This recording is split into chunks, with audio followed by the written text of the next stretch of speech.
Now you can hear me. Now you can hear me, I'm sure. Thank you very much again for joining us for the Ravori Sports Podcast. Like and subscribe to all of our social media content. Thank you. Thank all of you. Very exciting time going on in the sports world. So we got March Madness going. We're going to talk a little Terps. Number 11 ranked. Going to be a top 4 seed in the tournament. So that's going to be awesome. Big Ten tournament this week. NFL, lots of NFL free agency. Of course, we're going to get to that. Major League Baseball as well. Go over our top 10 list. Orioles marching towards spring, marching towards the regular season, more like limping in with a lot of injuries. So we're going to go over all that. MLB preseason predictions video is on March 23rd. So definitely check that out. That's going to be before the season starts. So definitely we're going to talk about it.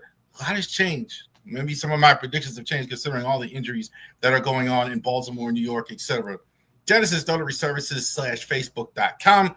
So definitely if you need an affidavit done, if you need help with real estate, if you need field inspection, wedding efficient, all that stuff, we do it here at Ravori Sport. Genesis Notary Services in the Shenandoah Valley area. Most of that, what I'll be doing is in the Shenandoah Valley area. For that, you can go to RavoriSports.com, get Ravens jerseys. Last night on the open mic, they asked me, of course, we're going to have DeAndre Hopkins jerseys on the website. So definitely check it out. If we don't have it, RavoriSports@gmail.com. Absolutely check that out. Also, as well, Harris Legal Shield definitely has helped my business. Legal Shield, you guys are missing out if you have a legal issue and you need anything as far as that goes. Harris Legal Shield is an excellent service for people that anybody who needs legal help. I highly recommend Legal Shield. You can get it from us here too. We can sign you up for Legal Shield, get a will done. It's great stuff to go ahead and get with Harris Legal Shield. All right. NFL free agency recap 2025. So a lot has happened. The new league year starts. The legal tampering is on. It's been going on since Monday, and here we are on Wednesday night. It started to settle down a little bit, so we can go ahead and recap exactly what's happened with the free agents. I can't get all the free agents, obviously, but we're going to do some key ones, and we're going to do all the ones obviously relevant to the Baltimore Ravens as well. So, up first, what we did, Ronnie Stanley, 3 years, $60 million. He signed lots of void years in his contract to go ahead and help with the cap. So I'm a little surprised he stayed. I'm surprised Ronnie Stanley stayed. I pretty much thought that they were going to let Rosengarten take over left tackle. They didn't do that. They got a contract they were comfortable with. They got a player they were comfortable with. Ronnie Stanley played very well last year. Under the gun, under a lot of pressure, had to play well, played well. Good for Ronnie Stanley. 3 years, $60 million. Project Pat is back. 1 year. I don't know all the terms. I believe it's $5 million, but that couldn't be wrong, but that could be right. But good for Project Pat coming back. He now may get his last season as a Raven, may get his chance to retire as a Raven as well.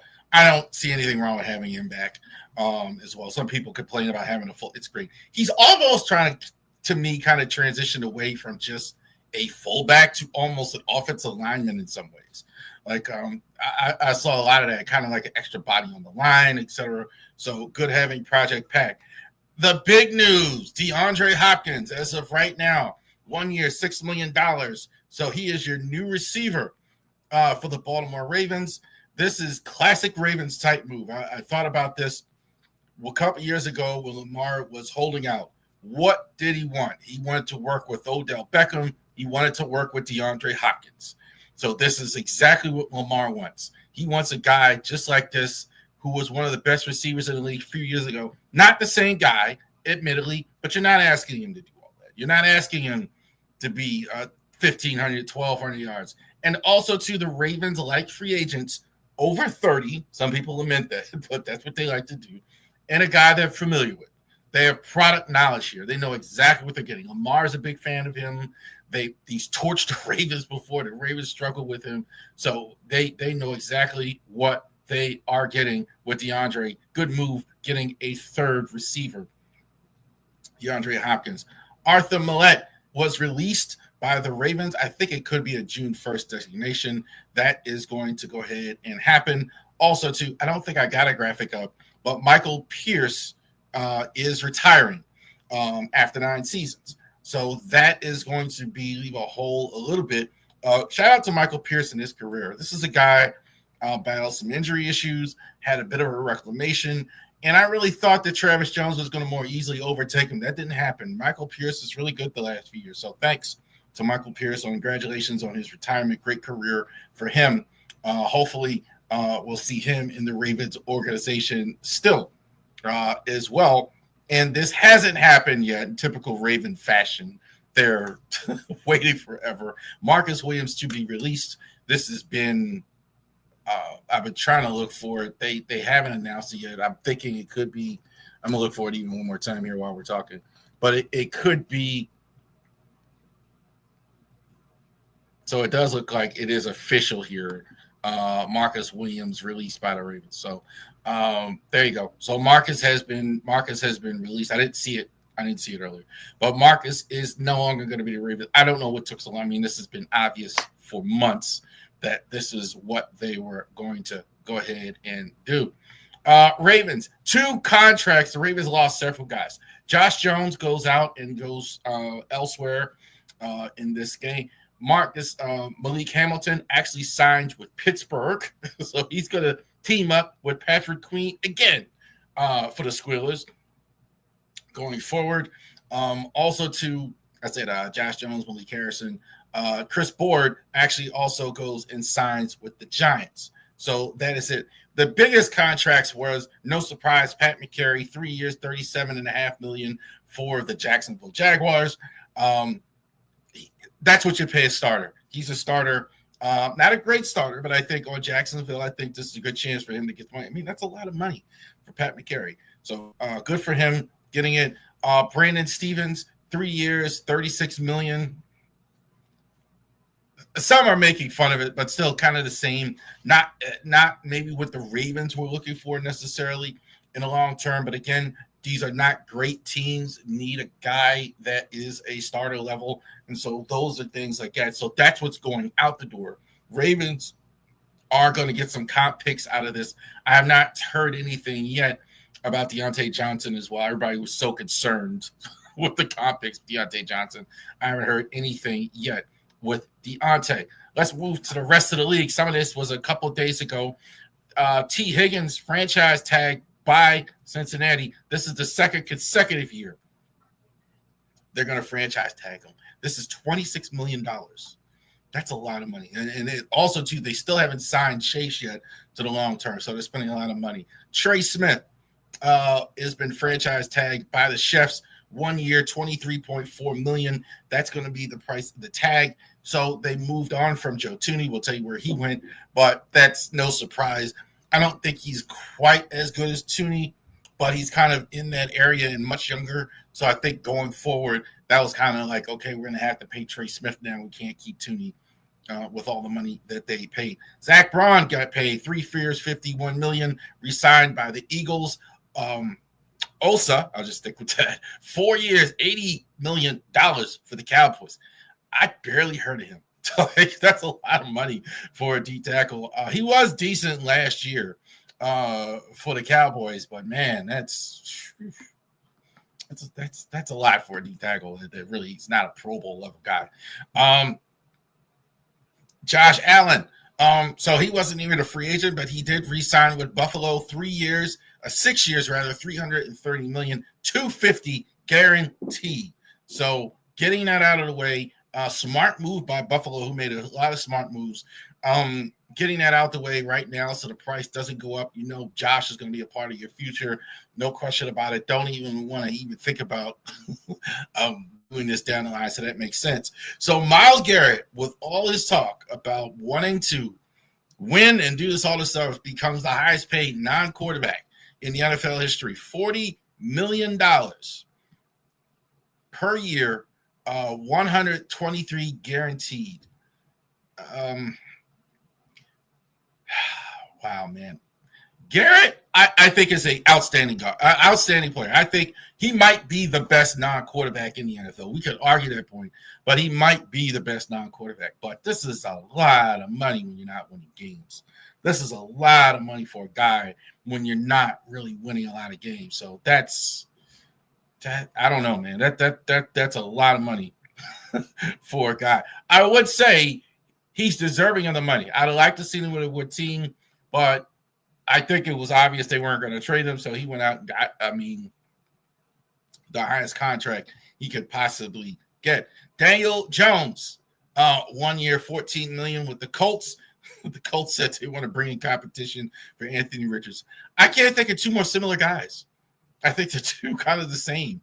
I think that's part of why as well, but they kind of missed on Darnold maybe or some other quarterbacks, but they did bring competition, and he is going to get I think he's going to get a chance to start. He may not wind up starting in there. I think that's why he went there to the Colts. DJ Reed actually signed with the Lions from the Jets, 3 years, $48 million.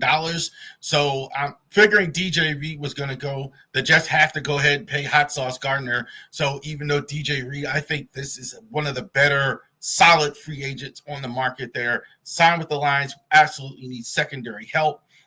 So it's a good move for them. A guy who was with the Lions, Carlton Davis, took all that New England money. So the New England Patriots had a lot of money to spend. They go out and they sign Carlton Davis from the Lions, who was pretty good last year for him, and now he gets a chance to make some money, long-term extension. More to do. Didn't get everybody. Geno Smith the other day traded from the Oakland Raiders. I did it again. The Las Vegas Raiders. The Las Vegas Raiders.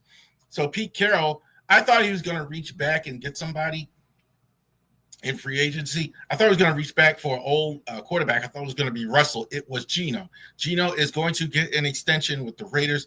This is good for the Raiders.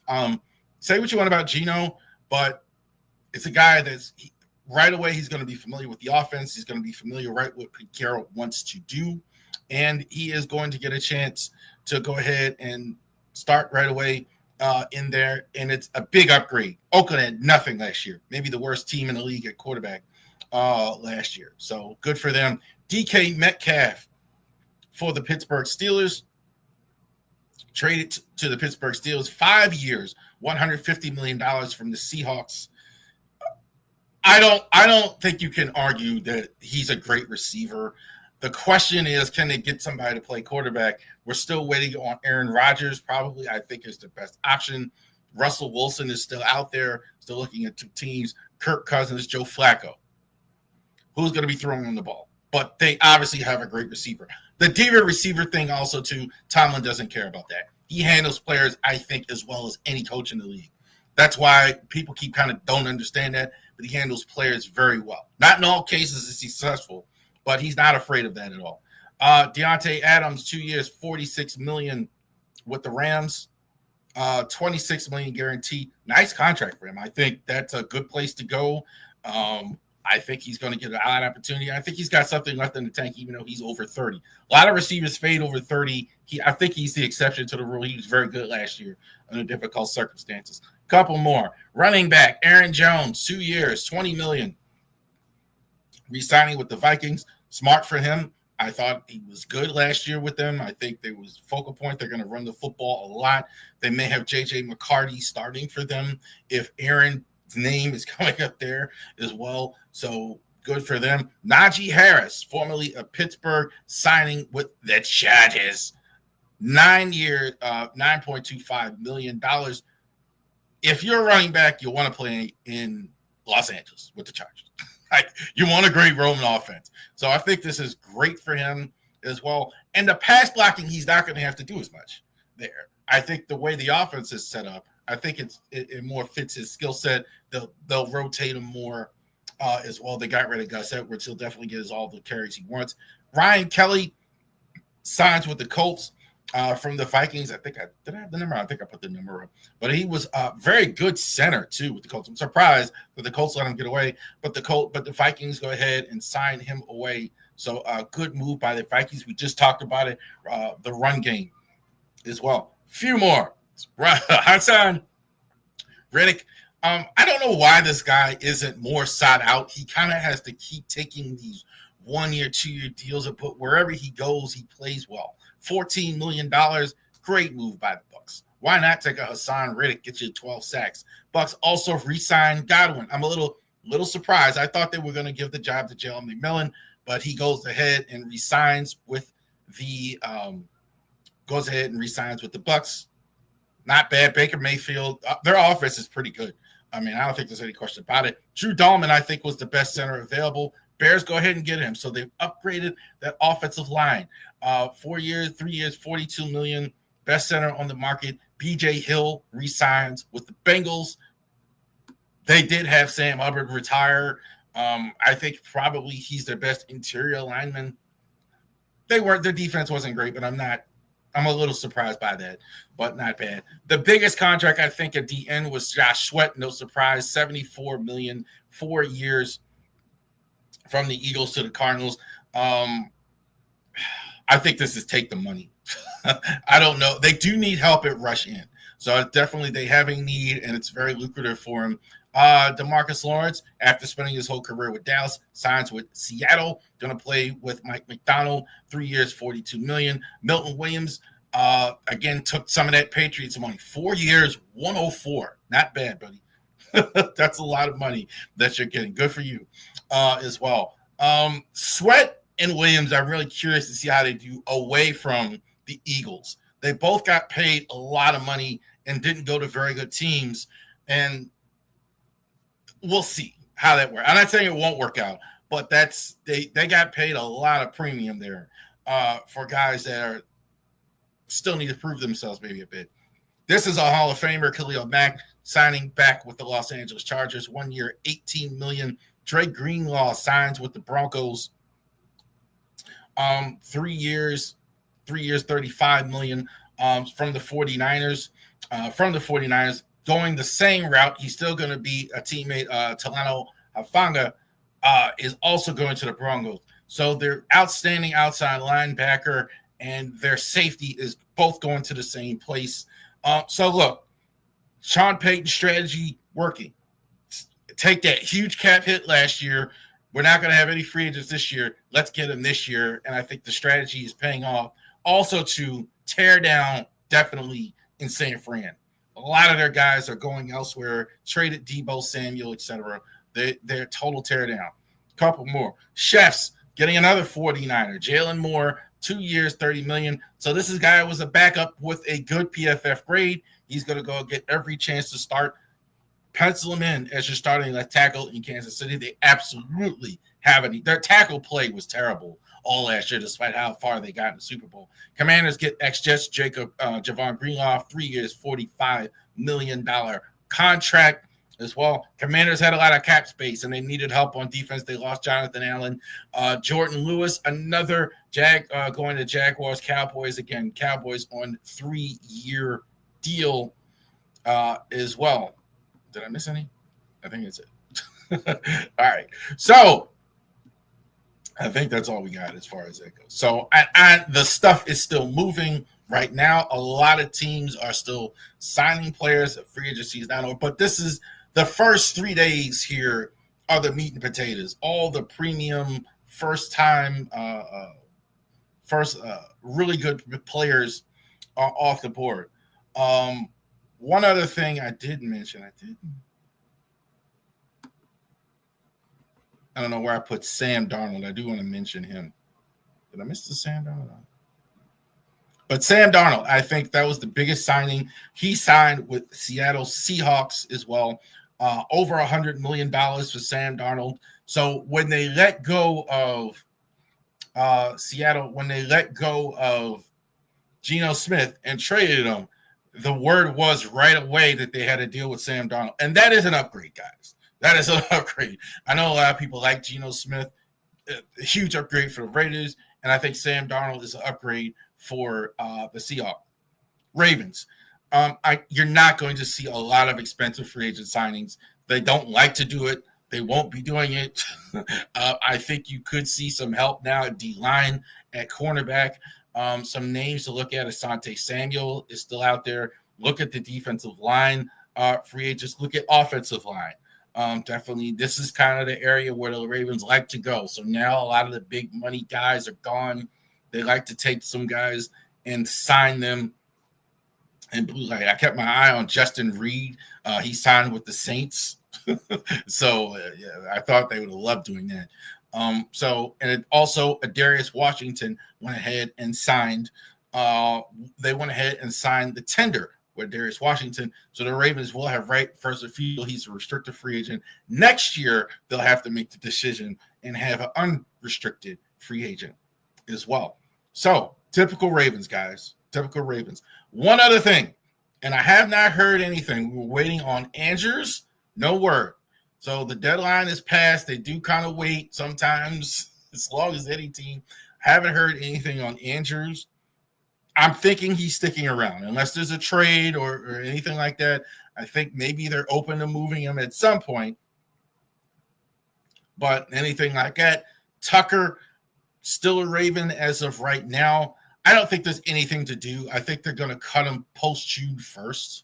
And they don't have to make a decision right now anyway. If there is a kicker, you can kind of do that later. If you're going to do a free agency, or you're going to wait to the draft and do it anyway. So I think that's why there's nothing on Tucker. Apparently, they're under the cap compliant to get that. I think the Ronnie Stanley contract with a lot of void years helped that cause. All right. So there you go. NFL free agency there. So it's one of my favorite days on the calendar that's not even on the calendar, NFL free agency. So definitely check that out there as well. NFL free agency. And so we will go ahead and go over that.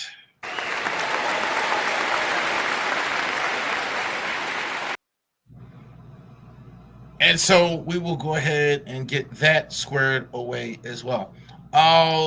One other thing, and we just found this out today, the Ravens are going to get a couple more comp picks as well. So the Ravens, what they like to do, this is the day they like to do it too. They lost more free agents than you actually sign, then the league gives you up to 4 comp picks. The Ravens are going to get all 4. They're going to get a 4th rounder for Patrick Queen signing. They're going to get a 5th rounder and they're going to get 2 6-rounders. There it is. Javian Clowney signed. They're going to get a 5th round for that. And so Gus Edwards and Geno Stone are the other 2. So they are going to get compensation for whenever a team loses more free agents than it gains, then what the league does, it gives you compensation picks. And the Ravens have been masterful forever at doing this. Fans even know about the comp pick formula. They've been doing this for many years. Where if you lose 4 free agents or total free agents, then you can go ahead and get late draft picks. And EDC, Ozzie Newsome, John Harbaugh, they love these late draft picks and feed the beast so that you can get players cheap and you don't have to participate in free agency. Love doing it. And so that is definitely what they are getting.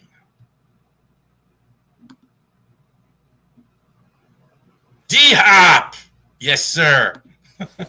D-Hop, I think, is going to be Lamar wanted him. I think that's I can't emphasize that enough. That Lamar wanted DeAndre Hopkins in Baltimore, and they have seen his work firsthand. He had a lot of good games against the Ravens. That's exactly why I think he is here. No question about it. All right, so talking NFL, let's go ahead and get on to the business. Let's get a little Maryland basketball in here. It is March, and we got the tournament, and the Terps are going to be the 11th ranked team in the NCAA right now. They're ranked number 11 in college basketball. So that is the best ranking they've had all year long. They're going to be the number 2 seed in the Big Ten tournament. Their first game starts Friday at 6:30. They did win their last game in the regular season over the Northwestern, the senior day. Julian Reese, I thought that was a typical Julian Reese special on Sunday. It absolutely was. He was 11 for 13 at the line. He had 19 points. Look, Julian Reese, shout out to him, being probably their senior with the most contribution. He is an outstanding piece of meat and potatoes. I don't think he'll ever be in the NBA as a real contributor player, but he certainly is going to go down in Maryland history as one of the guys here. He was the first guy really to go and make it through NIL era as well. He was there. I think he was there with Mark Turgeon, there with Kevin Willard as well. So shout out to him getting that win, Northwestern getting that done, 74-61. So they're going to play in the Big Ten tournament. We do not know who it's going to be against. We're going to let the tournament play out. I think the tournament's going on starting tonight, and then they're going to go ahead and get a chance Friday to go ahead and play. They are going to be a high seed in the tournament. We're going to find out here on Sunday. So definitely we're going to find out what the Terps are going to be ranked in the tournament. Maryland, I think, might have the best starting 5 in all college basketball. Julian Reese, Derek Queen, Selton Miguel, Jacoby Gillespie, Rodney Rice. Fantastic. I don't think it gets any better than that as far as top 5. The concern that I have with the Terps is, can they get enough from their bench? Geronimo, DHS, didn't play nearly as much this year as they did last year. They're probably their top 2 contributors. You're going to get in the tournament, and you may get in foul trouble. You may have issues in the tournament with that. Can you contribute enough in the tournament to actually go ahead and get work done and be damaged in the tournament? So that's my biggest concern with the Terps in the tournament.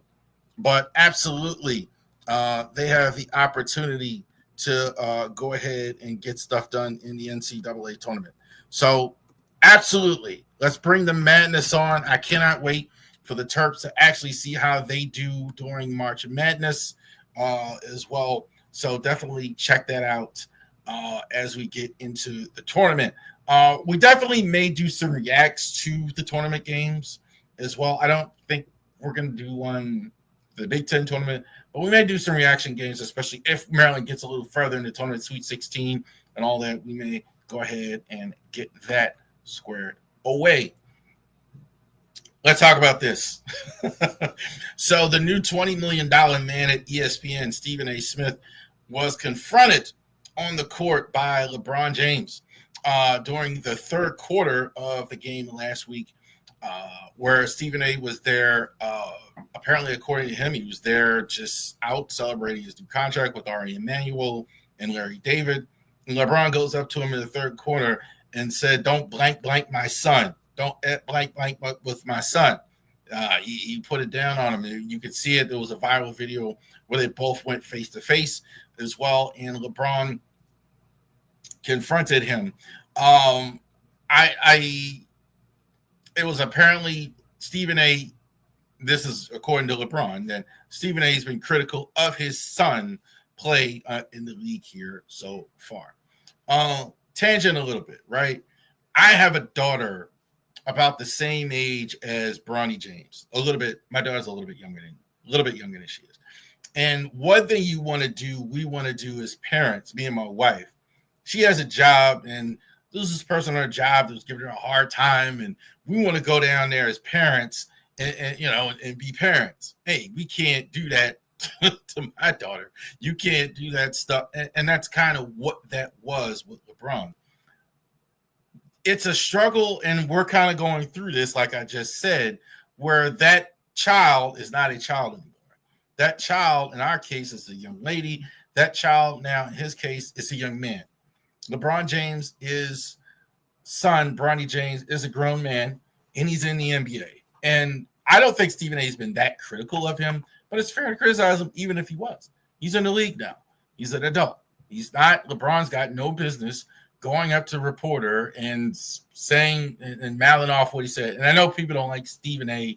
I get a lot of negative comments when I defend Stephen A. and some of the stuff he says at times because he can be obnoxious. I mean, obviously. But I think like to go up to a reporter and advocate is not doing that. I don't even think that was completely the case. As well, I don't think he's even been that critical of Stephen A. But yeah, that's not right, LeBron. You can't go up there, and your son is an adult. You can't go out there and say things about reporters, confronting reporters.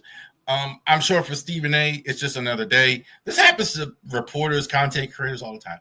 I'm sure right now, and I don't know, I'm pretty sure, I'll use this for example. If Daniel Falele was to watch this podcast, I know he doesn't watch it because he would be mad. Like, he wouldn't like a lot of things I've said. That's just part of the game.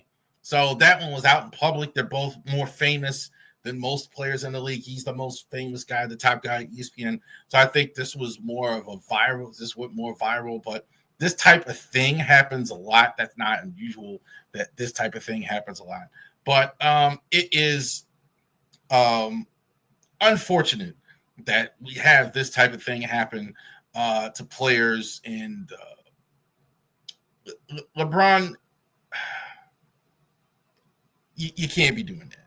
I'll just leave it right there. But it's not going to do you. It's not going to do you any good to be out here attacking people on behalf of your son. Your son has got to stand on his own. And it's tough. And I'm going through the same thing. It's tough as a parent to want to do that.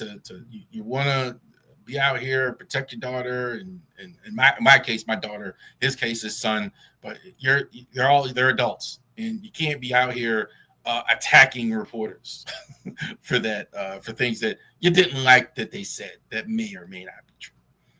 All right. So we went ahead and did talk about that as well. I would say one more thing. Lakers, they are on a roll here. So LeBron is actually going to be out here for the next couple of weeks. LeBron is going to miss some time. I think he's going to miss, like they said, 1 to 2 weeks. That doesn't bother me at all as a Laker fan. LeBron having an injury here. He's 40 years old. He plays a lot of minutes. I mean, people keep telling me about load management.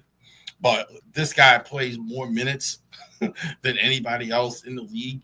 So that's kind of wild. So shout out to LeBron getting that done as well. But yeah, just don't confront reporters, man. It's not going to do you any good. All right. So let's go ahead and shift to baseball here. We got a lot of stuff to talk about. Let's talk about pitching. And I'm going to talk a little bit about pitching here. Let's do our baseball. Put me in cold. I'm ready to play.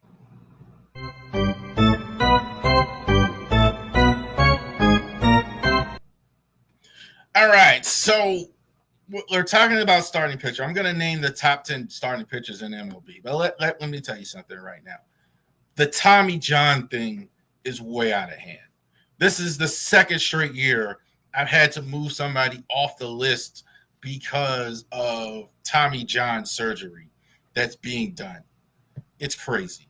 Look, any of these rock throwers, we have to get back to having pitchers that actually know how to pitch, leave something in the tank, stay ready. I mean, I think, and I'm going to get to Grayson too, because I think he's going to be going for Tommy John at some point. You already don't have Bradish for Tommy John. You got Spencer Strider with Tommy John. You got Shohei Ohtani has had 2 Tommy John. Like, come on. Let's do something, man. This is crazy. I mean, I watched baseball all my life. And look, baseball, even more than football, was the first sport I watched 40 long time ago, because Baltimore had a team. We didn't have a football team. Certainly if you're my age. Like, the Tommy John is crazy. How many guys? Not on this list. Spencer Strider, Tommy John. He still isn't back yet.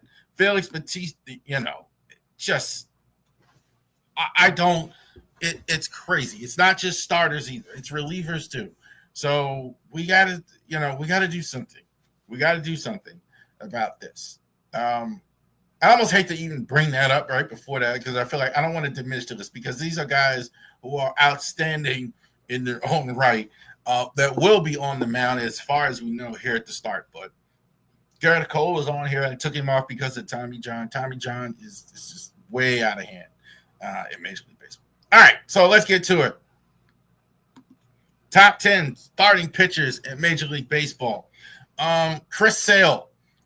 Boy, the Red Sox have got to be just brokenhearted from what they're seeing with Chris Sale. Here's another guy, injury issues. Tommy John, a lot of stuff. Chris Sale. Chris Sale was fantastic last year, though. Chris Sale is back to being what we know him as before.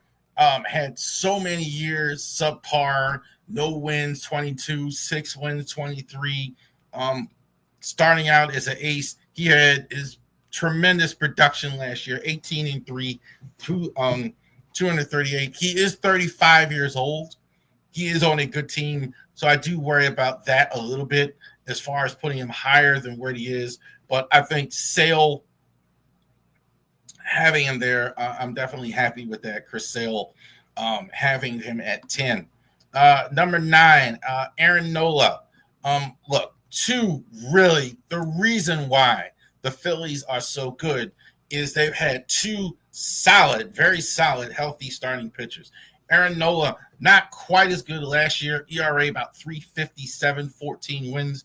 But Nola has been as steady as they come the last 3-4 years. Definitely he deserves to be in the top 10. He's won 17 games before. Good for a long time.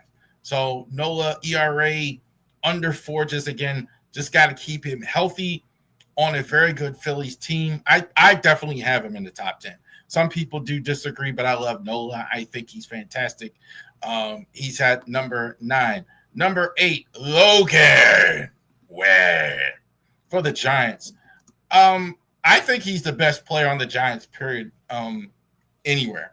13-10 last year, 3.47 ERA. Logan Webb, I think, is as steady as they come. Not this guy who has, 110-mile-an-hour fastball or anything like that. Kind of what we're talking about. One of these guys knows how to pitch. knows how to pitch as well. Very much throwback to the old days. Ground ball, strong changeup. I definitely do like Logan Webb. There, he's number 8.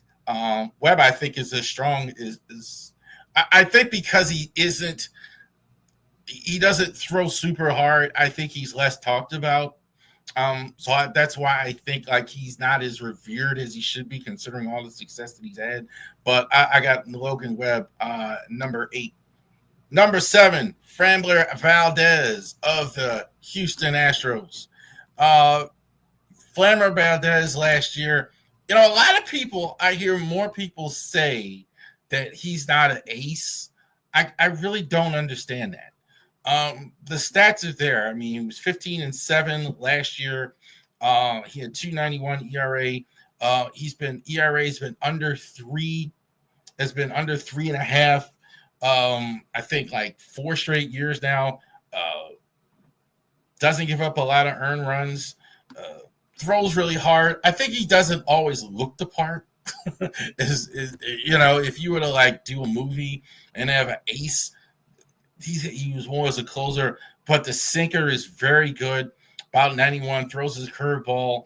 I like Framber Valdez. I think probably it's definitely a sign though for the Astros, if they move him, that they are really going into rebuild mode and changing their team. Logan Gilbert for the Mariners. I think he's again kind of like the other Logan on the list, Logan Webb. I think underrated. He doesn't win as many games. I think you look at his quality starts. I am super duper impressed with how many quality starts that he consistently gets. He was 9-12 last year, ERA 3.23. I think that was more. He just didn't get the run support that he did. Before that, 13-6, 13-7, ERA under 3. I love Logan Gilbert. I think Logan Gilbert is going to be solid for many, many years as well. I think, too, if the Mariners can be a better team, I'm not sure they are. I think Gilbert can really do some damage. Throws hard. I mean, we know that. Again, you worry about him having Tommy John type surgery as well. Number 5, Cole Ragans of the Kansas City Royals. I kind of struggled where to put him a little bit because I think as good as he was last year, it's still a bit of a projection with him. But he's only 20. He's 27 years. People talk about him like he's 22 or 23. He's 27.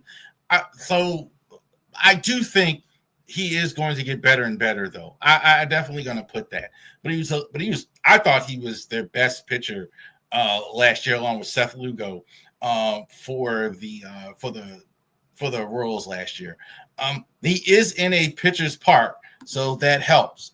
I think if you pitch in Kansas City, then you do better than you do if you do in New York or if you're in Boston or something like that. But his changeup is great. He can throw. He's not. I wouldn't call him a heater all the time, but definitely mixes his pitches very well. Got a little bit of the moves in him, I think. I see a little bit of Mike Mussina. He has it when he needs it, but he doesn't kill you all the time with the heat. A good guy to mix in pitches. Now we're to the elite. Now, this group here, if you're going to say one of these guys is number 1, I don't have any beef with that. Zach Wheeler, I think like that. Aaron Nola, I think, would be a number 1 pitcher, I think, on any other team without a Zach Wheeler or on this list. Zach Wheeler was terrific last year. 2.57 ERA, 16-7 last year. Wheeler, I think, has outstanding command of his pitches. Outstanding. Wheeler actually, again, the mix of the power, the mix of the power, and the mix of the knowing how to pitch. Sweeper to the arsenal. I think he's fantastic. He is 35 now, which is a bit of a concern. That's the only thing with that. But Wheeler, I think, is fantastic. I think definitely I have him at 4. Yes, I have him in an Orioles uniform anyway. Corbin Burns for the Diamondbacks. I think the Diamondbacks are going to be really good. I think this is a much bigger pickup for the Diamondbacks than what people realize. Corbin Burns, I think, is fantastic. Look, all fans, we saw it all last year with Corbin Burns. Corbin Burns is an ace. There's no question about it. He throws hard. He knows how to pitch. He pitches efficiently. He goes deep in games. I think some people, if you're going to nitpick, I think his fastball ticked down a little bit from when he was younger, but I'm not worried about that at all. ERA less than 3 last year. Highest ERA he's had in several years was 2023, where he was at 3.39. Less than 3. ERA under 3. 4 out of the last 5 years. 5 out of the last 7. He can pitch. Burns is 3 on the list. Great pickup for the Diamondback. Big loss for the Orioles. Potential. If you're going to have guys ahead of Corbin Burns, why not have Paul Skeens, who I think might be the new Roger Clemens. Every time I see him, there's no such thing as you watch a game without Skeens just blowing everybody away. He was 11-3 last year. ERA 1.96. Insane. Like for a guy who was just pitching in the College World Series not that long ago. So I don't think there's any doubt with Skeens. He is only 22 years old. I think the only thing let's see. I don't think he's good. The only thing I'm concerned is obviously with a lot of these pitchers, the Tommy John thing. But how can he do in a situation where he doesn't have his great stuff all the time? Because that's never been the case here so far. But I think Burns, is fantastic. Can they keep him in Pittsburgh? That's the thing. Can you keep a guy that's this talented in Pittsburgh? But number 1, I still have him at 2, because number 1 is Tarek Subel of the Detroit Tigers. Look, there's a lot to like about Subel. Subel was 18-4 last year, 2.39 ERA. I don't think this guy is a can't miss. 28 years old. I think his is a little bit out of nowhere a bit. Like he was so good last year, but his fastball is in the mid-90s, throws very, very hard, throws a lot of heat, has a couple pitches. He's got a good changeup. I like his changeup. He's very good against right-handers, but he was absolutely deserving be on the list. Number 1, Tarek Subel. I think he's the best pitcher in baseball. There you go. Tarek Subel, number 1 pitcher in all of baseball. So very concerned about the Tommy John thing. Just very concerned about the Tommy John thing. It's too bad that we don't get to see pitchers pitch more. I don't know what we do about it though. I really wish I did. You see guys that can't even go even a Corbin Burns, which you would consider a workhorse. Man, how many times did he even go into the 9th inning? Like maybe once or twice during the course of the year. So we'll see about that as well this season. Okay.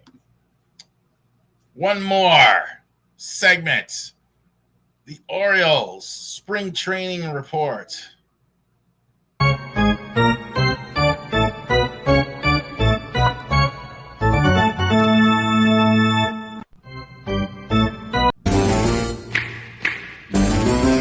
No good reason. You might as well play that one the way it's been because the injuries are just crazy right now for the Orioles. I mean, you would think there is a black cat or something right now. So let's start with Grayson. March 9th, he was diagnosed with elbow inflammation and got a cortisone shot per Brandon Hyde. Shut down for 7-10 days before a throwing program. He's going to be placed on the IL.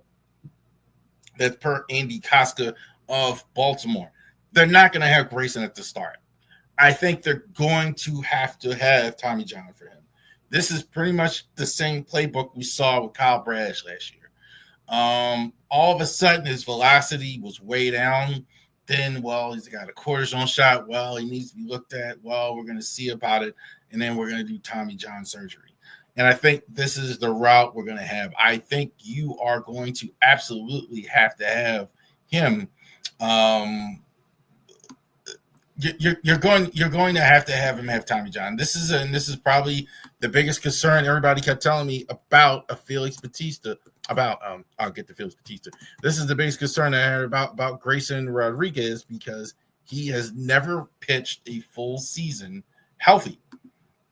He's never done it. So let's go ahead and see if we can get him back as well for this. Number 2. Andrew Kittredge on March 8th had a left knee, hopefully I can say it right, debridement. I don't think it's right. He told reporters, including Rockabacco at MassSports.com, the procedure was unsuccessful. So they are basically preparing themselves for months without Andrew Kittredge. So they're definitely not going to have him at all, I think, until the break. I don't think they do have a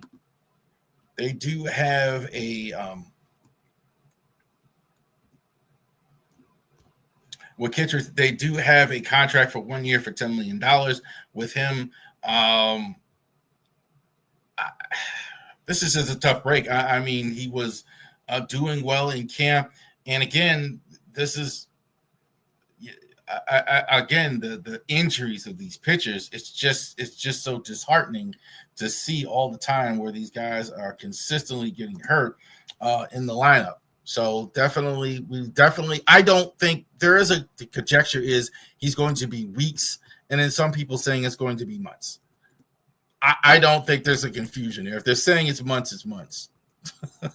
So it's definitely that if they go ahead and do that, I don't think you're going to see him before the break.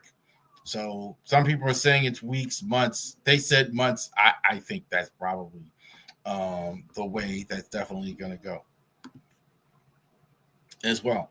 Orioles must adjust their rotation in the short term because you're not going to have Rodriguez without Rodriguez. So this is the way it shapes up now. Zach Eflin, Charlie Morton, Timmy Sugano, Kramer have 4 spots.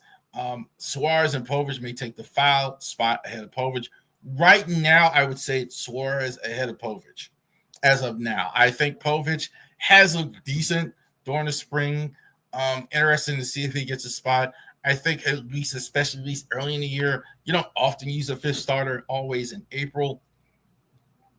They would feel comfortable with Suarez. Suarez has been good, but we will see. Certainly, I think they're going to be also looking for pitchers. We'll get to that as well. Now, in light of that, Morton and Sagano have pitched 3 games without allowing a run. He's pitched 6 scoreless innings.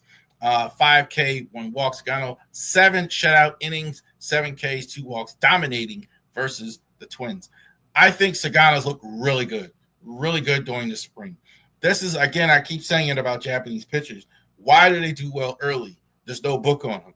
Like, he's got great stuff. He knows how to pitch. He's been around in Japan pitching for a long time, and he is a guy that no one knows yet. So definitely. Morton has been solid as well.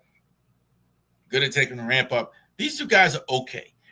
They're not studs. I know we all want some pitchers that do a little better, but these guys are okay. I think in a good offense, you can get some decent production out of your pitching here.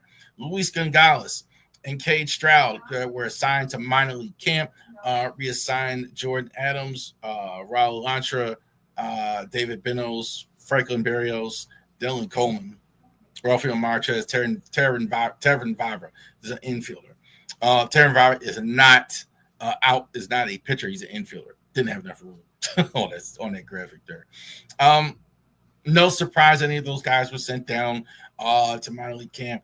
Vavra, I think he's probably the main one we'll see at some point during the year as well. Stroud, I think, definitely is going to be at Norfolk as well. So we're whittling it down really a little bit. I think next week we're going to go do our 26-man prediction video as well. I'm almost done. 26-man prediction video. We'll go ahead and go over that as well.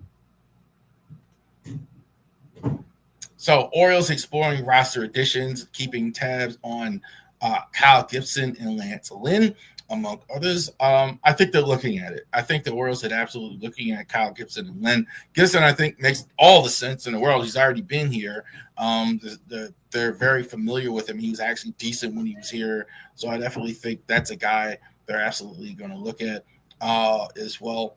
Brian Baker, righty, stands as one of the most interesting out of options players as well. You're on camera. As one of the most interesting out of options players in spring training. Baker may make the team simply because they can't send him down. I think Baker's done nothing wrong anyway. I think definitely that's not a bad idea to have him there as well on your team as it is. And Felix Bautista is looking better in camp here.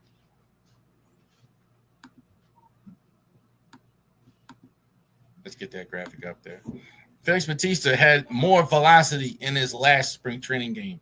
So Bautista was about at 100 miles an hour in his last game. So there's a question, though. I mean, he's been